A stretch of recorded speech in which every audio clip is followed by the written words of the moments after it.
రాజకీయాల్లో ఉండతగిన వ్యక్తి కాదు వైఎస్ జగన్మోహన్ రెడ్డి అని గతంలో ఎన్నికలకు ముందు ఏబిఎన్ రాధాకృష్ణకు ఇంటర్వ్యూ ఇస్తూ చంద్రబాబు నాయుడు గారు డైరెక్ట్గా అనేశారు.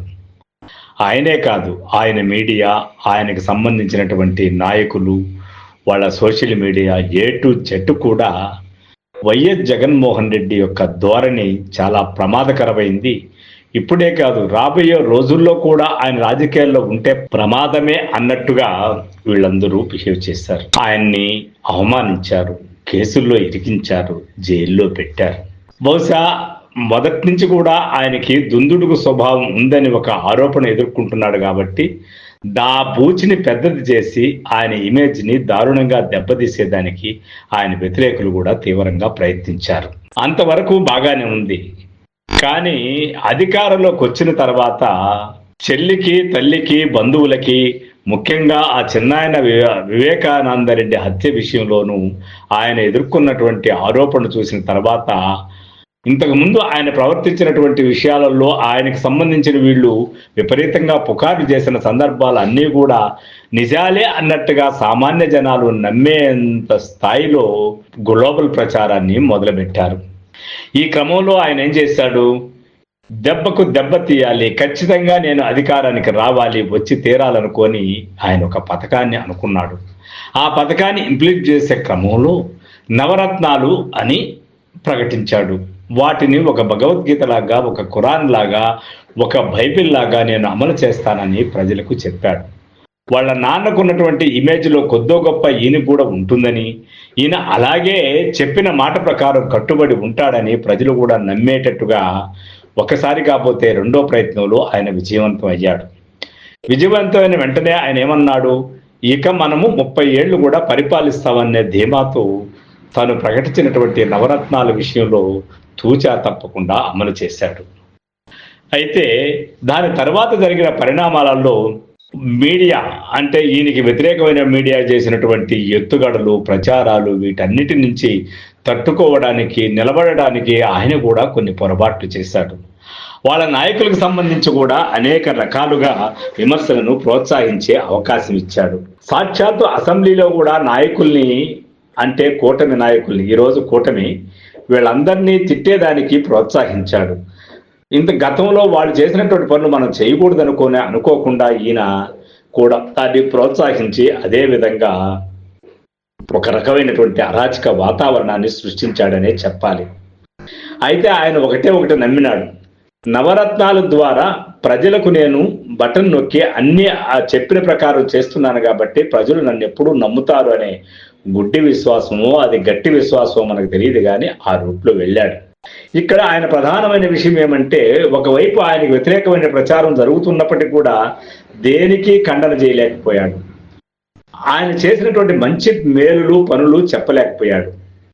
చివరికి సిద్ధం మహాసభలతో ఆయన మీటింగులకు వచ్చిన జనాలు చూసేసి వైనాట్ 175 అంటూ ఆయన ప్రచారంలో ముందుకు దూసుకెళ్ళిపోయాడు. కానీ ఇందులో ప్రధానమైనటువంటిది మనకేమనిపిస్తుందంటే, ఆయన కార్యకర్త, నాయకుడు సంబంధం లేదు. ప్రజలకి ఇది వరలో ఎవరూ అందించినటువంటి పాలన, వాళ్ళకి ఇచ్చినటువంటి హామీల అమలు విషయంలో నేను చేసినట్టుగా మరొకరు చేయలేదు కాబట్టి ఖచ్చితంగా నేను గెలుస్తాను అనుకున్నాడు.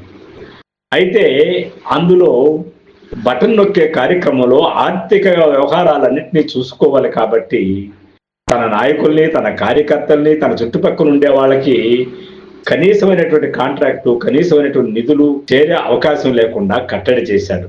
ఇక నేను డైరెక్ట్గా ప్రజలు, మా ఇద్దరి మధ్య సంబంధాలు ఉన్నప్పుడు కార్యకర్తలైనా నాయకులైనా ఉండాల్సిన అవసరం లేదేమో అన్నంత ధీమాగా పనిచేయడంతో అందరూ ఈ సిద్ధం మహాసభలు చూసి జనం వస్తున్నారని అనుకొని ఖచ్చితంగా ఆయన గెలుస్తాడని ఆయన వెంట ఉన్నారు. కానీ సిద్ధం మహాసభలు అయిపోయింది, ఎన్నికలు అయిపోయింది. ఆయన ఘోర ఓటమి చెందిన తర్వాత ఆయన పార్టీలో ఉండే నాయకులు మొత్తం కూడా ఆయన కుట్రపూరితమైనటువంటి పథకాన్ని అమలు చేశాడు. కార్యకర్త, నాయకుడు లేకుండా నేనొక్కడే ఏకైక రాజును అన్నట్టుగా ప్రవర్తించాడు కాబట్టి మనందరినీ ఆయన ఏట్లో తోసేశాడనే భావంతో ఈరోజు ఒక్కరు కాదు, ఇద్దరు కాదు, అనుకూలమైనటువంటి వారు అతి దగ్గరగా ఉన్న వాళ్ళంతా కూడా పార్టీ వీడి వెళ్ళిపోతా ఉన్నారు. అంటే ఆయన ఇంత అమలు చేసిన విద్య విషయంలో, వైద్య విషయంలో, ప్రజల విషయంలో అనేక రకాలైనటువంటి సామాన్య బడుగు బలహీన వర్గాలకు ఆయన చేసిన అన్ని పనులు కూడా కేవలం ఆయన అధికారంలో ఉండడానికి తప్ప ఆయన కార్యకర్తలు, ఆయన నాయకులు ఉండడానికి కాదు, ఇక మిగతా ఎవరు ఉండకూడదనే దురుద్దేశంతో చేశాడంటూ ప్రచారాన్ని మొదలు పెట్టడంతో ప్రజలు కూడా నిజంగా అదే నిజమని నమ్మి ఆయన్ని దారుణంగా ఓడించారు. అంటే ఆయన మానసిక స్థితిని, ఆయన యొక్క మానసిక పరివర్తనను కూడా అనుమానించే స్థితిలో మొత్తం ప్రజలు ఆయన్ని పైన ఎదురు తిరిగారు, ఆయన్ని దారుణంగా ఓడించారు. ఈ రోజు ఆయన సెల్ఫ్ గోల్లో పడిపోయేటటువంటి పరిస్థితిని కల్పించారు.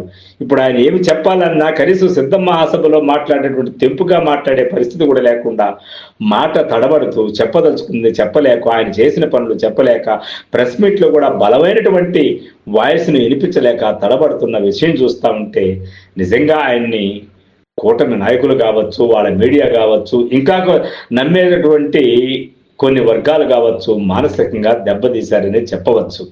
అయితే ఆయన ఒక మొండోడు, వాళ్ళ నాన్న లక్షణాన్ని పుణికిపుచ్చుకున్నాడో లేకపోతే వాళ్ళ కుటుంబ వారసత్వాన్ని తెచ్చుకున్నాడో కానీ ఖచ్చితంగా ఆయన వెనకబడి పోడు, భయపడిపోడు, పారిపోడు, రాజకీయాల్లో నిలబడతాడు. కాకపోతే ఇప్పుడు ఆయన చేయవలసింది ఏమంటే ఎక్కడ తప్పు చేశానో దాన్ని సరిదిద్దుకోవాలనే ఆలోచనతో రావాలి తప్ప వారేదో జైల్లో వేస్తున్నారని నేను కూడా జైల్లో వేస్తాననే పద్ధతులు వదిలేసి ప్రజలకు నవరత్నాలు ఎట్లయితే అమలు చేశానో తన నమ్ముకున్నటువంటి కార్యకర్తలకి, నాయకులకు కూడా ఒక గౌరవప్రదమైన స్థానం ఇవ్వగలిగి అందరినీ తన గౌరవార్థంగా తన అందరితోనూ కలిసి కలివిడిగా ఉండేట్టుగా చేసి అందరినీ గౌరవించి తను గౌరవింపబడే పరిస్థితులు కల్పించుకోకపోతే నెక్స్ట్ రాబోయే ఎన్నికల్లో కూడా ఆయన గెలవడం అంత సులభమైన విషయం కాదు.